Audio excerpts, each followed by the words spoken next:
It was a quiet Sunday morning. The kind that makes you feel like nothing bad could ever happen. Sarah had just finished making blueberry pancakes, Michael's favorite, and the scent of maple syrup filled their kitchen. She wore one of his old flannel shirts, oversized and familiar, while he sat at the counter scrolling through his phone. "You're distracted," she teased, pouring him a fresh cup of coffee. "Just some work emails," he said without looking up. She didn't question it. Why would she? They had been married 7 years. 7 years of holidays, hospital visits, anniversaries, forgotten birthdays, makeup sex, and middle-of-the-night ice cream runs. She trusted him. That night, his phone buzzed on the nightstand while he was in the shower. Normally, she never looked.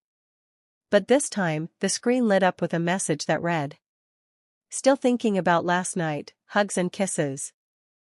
Her fingers hovered over the screen. Her throat dried. She clicked. It wasn't just one message. There were dozens. Photos. Voice notes. Jokes that only lovers shared.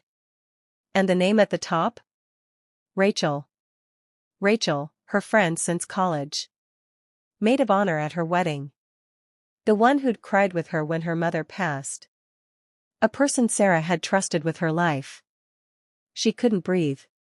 The world tilted. She dropped the phone like it burned her. In the shower, Michael hummed to himself.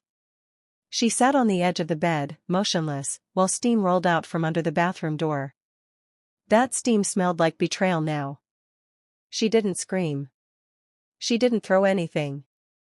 That would have been too easy. "I saw your phone," she said quietly after dinner, her fork barely touched. Michael looked up slowly. "What do you mean?" "Rachel." He froze. No excuses. No gaslighting. Just silence. He stared down at his plate as if it had betrayed him too. "How long?" she asked. 3 months. 3 months. 3 months of smiles and lies. Of kisses goodnight and betrayal by day. 3 months of thinking everything was okay. "I didn't mean to hurt you," he said. "But you did," she replied. "And now I have to figure out how to live with it." He moved out that night. Took just a duffel bag and his laptop. She watched him walk to the car without looking back. Rachel didn't call. Sarah didn't reach out. Friends whispered but no one asked too much. Maybe they already knew. Grief came in strange waves. Sometimes it felt like rage, a primal scream buried under her ribs. Other times it was numbness, like floating above her own life, watching someone else cry in the mirror. The house was too quiet. Their dog, Milo, kept searching for Michael at night, sitting by the door with expectant eyes. Sarah tried not to. It started with small things. She got a haircut. Joined a yoga class. Took long walks without her phone. She started writing again, something she hadn't done in years. Her therapist, Dr. Levine, said, "This is the death of a version of your life, Sarah. Let yourself grieve it." And so she did. She went through the stages: denial, anger, bargaining, depression, but something surprising happened after acceptance.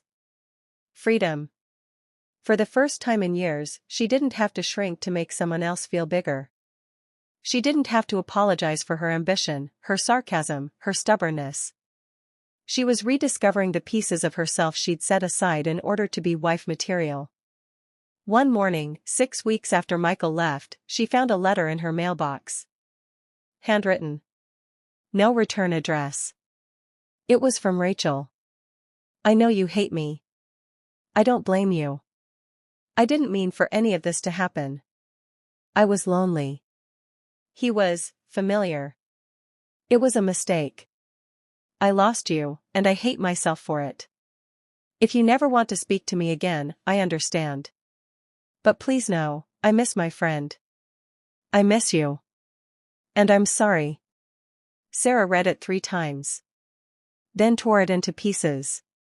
Closure wouldn't come from Rachel. Or from Michael. It would come from within. Months passed. Seasons changed. She sold the couch they picked out together. Painted the bedroom walls green. Replaced their wedding photo with a framed quote. You do not just wake up and become the butterfly. Growth is a process. One afternoon, she was at a coffee shop working on her laptop when a man complimented her shoes. She smiled, politely, but didn't engage. Not yet. She was learning to be alone without being lonely. There was power in that. It had been a year since that night. She went out to dinner with her best friend, Maya, and laughed so hard she cried. You're different now, Maya said. Sarah nodded. I know. I like it. Michael had reached out once, a single message around Christmas. I hope you're okay.